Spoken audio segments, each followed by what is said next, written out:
Messieurs, dames, bonjour. Bonjour monsieur, qu'est-ce que je vous sers? Un demi, s'il vous plaît. Un demi. Dites-moi, j'ai un reportage à faire sur Saint-Antoine-du-Rocher. Vous auriez quelque chose à me proposer d'un peu original? Il y a le lavoir? Non, on connaît, trop connu. Le dolmen? Dolmen, c'est tout banal. Ah, si monsieur veut un scoop... Je veux dire un scoop.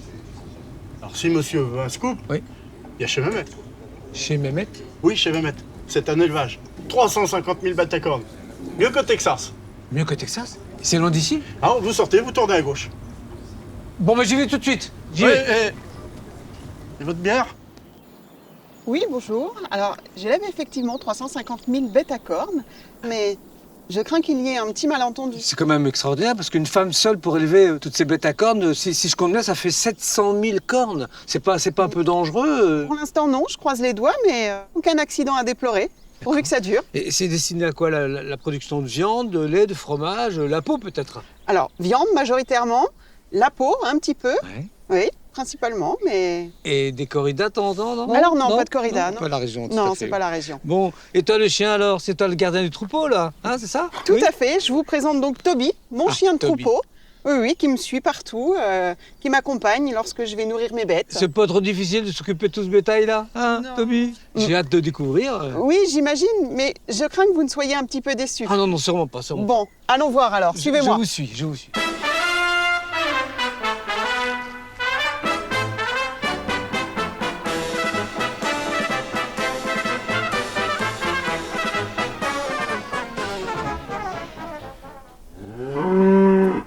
Alors nous y voilà.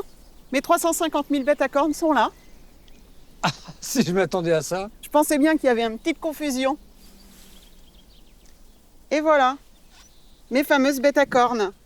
Donc il s'agit d'escargots, gros gris. Voilà. Et là, ils sont tout bébés. Donc c'est ce qu'on appelle des naissins d'escargots. Qui sont répartis dans les parcs. Je les remets à l'abri. Mais pourquoi cette configuration avec les planches comme ça En journée, l'escargot, il se cache sous les planches.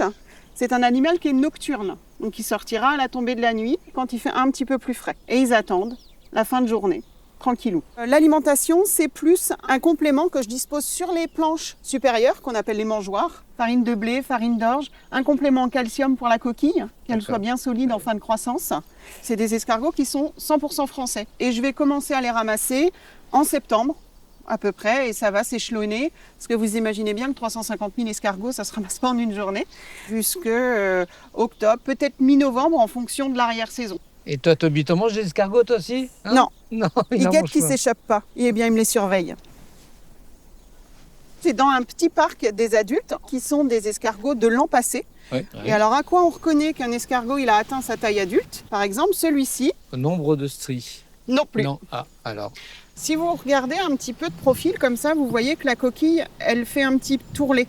Ouais. On dit que c'est une casquette en fait. D'accord. Là, il a atteint sa taille adulte, il grossira pas plus. Je peux le laisser en parc plus longtemps, il va manger, mais il grossira pas plus.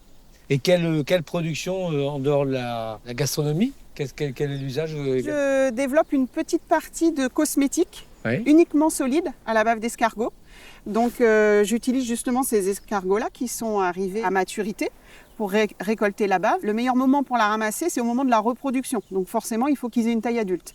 Et je produis une crème hydratante à la bave d'escargot et des savons et savons de rasage. Alors les bienfaits de la bave, en fait c'est très riche en protéines, en allantoïnes, un antioxydant naturel donc pour le vieillissement de la peau, l'acné chez les plus jeunes, ça aide également à la cicatrisation, ça a 1000 vertus. Et c'est du travail toute l'année, j'imagine. La période d'élevage, elle s'étend donc de avril à septembre, octobre, en gros, on va dire. Après, il y a toute la période donc, du ramassage, de la transformation. Ouais. Parce que le principal moment de vente, c'est au moment des fêtes de Noël. Et plutôt en début d'année, pour le coup, il faut remettre tous les parcs en état pour la saison suivante. À part la reproduction, et que j'espère faire dans les années à venir, tout le reste, c'est moi qui fais. Et le marché, c'est local, c'est restauration surtout? Le marché, c'est alors local, oui, on va dire que c'est sur le département, des magasins de producteurs. J'ai la petite boutique à la ferme Oui. et les restaurateurs, oui. Eh ben, je sais vrai, je m'attendais pas à ça. Alors on Je est découvre. assez peu oui, d'éleveurs. D'ailleurs, est-ce que vous savez comment on appelle un éleveur d'escargots? Un escargot... Non, L'élevage en lui-même, c'est l'héliciculture. les Et donc, pour le coup, moi, je suis hélicicultrice. Et les scicultrices.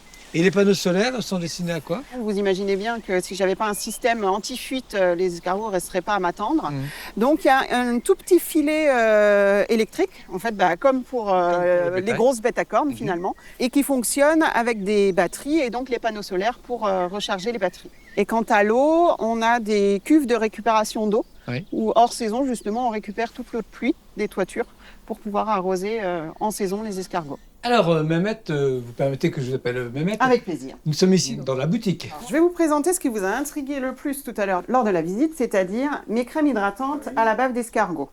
C'est en format solide et donc vous avez un galet comme ceci. Il suffit de prendre le galet, vous le passez sur le corps, les mains et avec la chaleur de votre corps, ça vous laisse une fine pellicule hydratante. D'accord, et ça marche aussi pour le visage. Vous pouvez sur le visage affinir les rides, tout. Regardez, on dirait pas que j'ai 70 ans. C'est vrai, ça Voilà. marche bien. Et donc il y a différents parfums. je Vous vois. avez du vétiver qui est un petit peu plus masculin, mais Oui. après chacun ses goûts. La fleur de tiare, cerisier japonais et le neutre qui est plus fait pour les femmes enceintes, les jeunes enfants, passer sur les cicatrices, les tatouages. Et niveau gastronomie? Alors, niveau gastronomie, ça se passe derrière.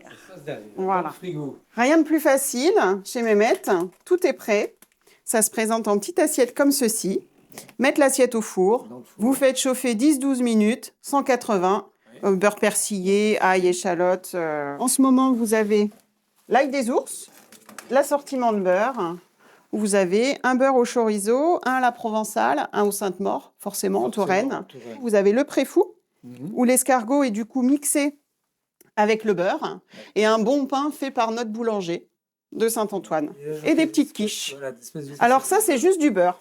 Voilà, pour ceux qui n'ont pas envie de faire leur beurre persillé, vous avez juste le beurre. Pour faire revenir juste les champignons, on n'est pas obligé de mettre des escargots partout. Bien envie, tout ça. Et ça se prépare où, tout ça? Alors, tout ça se prépare dans mon petit labo. Hop, voilà. C'est ici où tout se passe. Voilà, tout petit labo. Hein, Pour mais l'instant, je- c'est vide, mais ça sera plus tard, je crois. Exactement. Et je vous donnerai du coup rendez-vous en septembre pour les gros préparatifs avant les fêtes. Formidable. Donc, on reviendra en septembre pour avoir tout ça se préparer. Avec plaisir. Et préparer les fêtes et se régaler. Tout à fait. Ravi de vous accueillir à nouveau. Merci. Au revoir. Au revoir.